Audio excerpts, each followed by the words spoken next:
Dans plusieurs cantons et regroupements de villages de l'arrière-pays, les populations saluent une innovation portée par l'État, l'installation de barrières électriques. Une solution présentée comme une réponse concrète aux conflits récurrents entre l'homme et les éléphants qui affectent fortement les cultures et les moyens de subsistance. Sur le terrain, des sessions de formation ont été organisées au profit des paysans afin de leur permettre d'assurer eux-mêmes l'entretien et la gestion de ces dispositifs. La barrière est bien, il faudrait seulement le nettoyage qui manque.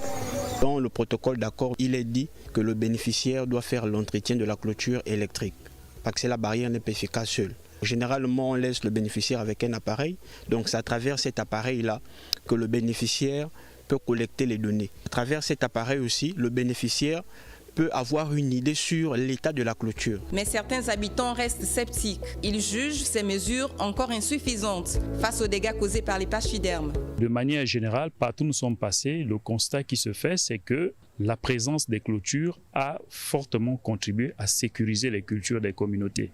Pour celles qui ont reçu les clôtures, celles qui arrivent à les maintenir, elles ont des résultats en termes d'entretien, mais aussi il y a quelques problèmes techniques qui se posent sur la compréhension des règles d'entretien.